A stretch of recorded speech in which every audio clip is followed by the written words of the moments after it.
The iQOO 11 has finally launched in India at a starting price of 59,999 rupees. This and more in today's episode.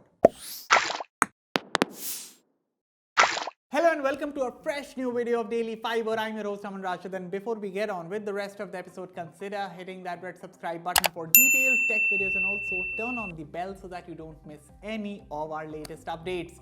With that said, let's get started. The iQOO 11 has finally gone official in India, so 10th January was the date and the company finally unveiled their latest flagship phone in India. Now the sale of the smartphone starts on 12th January, that's the early access sale, and the main sale starts from 13th January. But what are the prices that we are looking at here? So the iQOO 11 comes in two different variants, 8GB RAM variant and a 16GB RAM variant, and they are priced at 59,999 and 64,999. To make it easy, 60,000 and 65,000 rupees. But if you are buying it with card offers and discounts, then the phone prices goes down to 52,000 rupees and 57,000 rupees for the 8GB and 16GB RAM variants respectively. And by the way, there's an extra 1,000 rupees discount for Prime members, so also note that fact. Now, of course, for this kind of money, you're getting top-end hardware, 144Hz E6 AMOLED screen, 8 Gen 2 processor, amazing camera setup, and there's so much more. And now, what is interesting to see here is that the OnePlus 11 is also launching next month. The Galaxy S23 series is also coming next month. Now, iQOO with their iQOO 11 and the solid pricing, what kind of a jump start will this company get by launching their phone this early? Now that remains to be seen, but of course, if you want to know more about the iQOO 11, Manas has reviewed that smartphone. The video is live on the Fiber Hindi channel. Definitely check that one out. But more importantly, what do you think about the iQOO 11's pricing in India? Let me know in the comments. News is that Xiaomi is going to the MWC and they're hosting an event there, and of course Xiaomi hasn't confirmed any of it, but the tip is that Xiaomi could be doing the global unveiling of the Xiaomi 13 series, and one additional tip is that the Xiaomi 13s Ultra could also be launched at MWC next month. Now what do we know about the Xiaomi 13s Ultra? Well, it is safe to assume that the 13s Ultra would be the successor of the Xiaomi 12s Ultra, of course. But what about the specs and features? So do note that the specs and features could be more or less borrowed from the Xiaomi 13s series. So Xiaomi 13 series, so expect to see a high refresh rate screen, 120Hz, Quad HD Plus resolution, AMOLED display, Leica tuned cameras. Now the hardware could get a bump, or maybe we could see better tuning. That remains to be seen. As for the design, well, we don't know anything about the design of the Xiaomi 13s Ultra, how it looks, how it feels in the hand, what's the screen size and all. But the tip is that the phone is coming out next month, so we will see when it comes out officially. Now, as of right now, when does the phone come out for the Indian market? Well, we haven't even got the Xiaomi 13 series yet, so talking about the 13s Ultra does not even make sense right now. But yes, as I said earlier in this report, that the 13 series is expected to be unveiled for the global market at MWC. So let's wait for MWC and let's hope Xiaomi brings the Xiaomi 13 series to India at least very soon and prices it quite competitively. Regularly on Daily Fiber, we've been talking about the OnePlus 11, basically OnePlus flagship offerings, but it's very rare that we talk about a mid-range OnePlus smartphone. So today I'm going to talk about the OnePlus Nord series. So OnePlus Nord series, we usually see these phone launches during mid-year.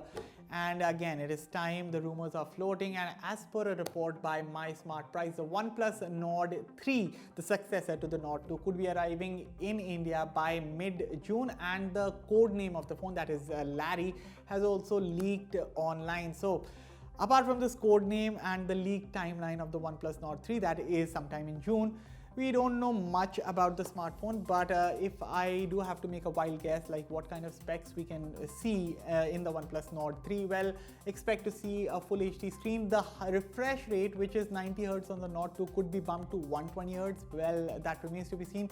Then expect a typical 4500 mAh battery. Expect to see a 50 megapixel Sony IMX766 triple camera setup on the OnePlus Nord 3. That could happen, but again, these are just rumors and speculations as of right now.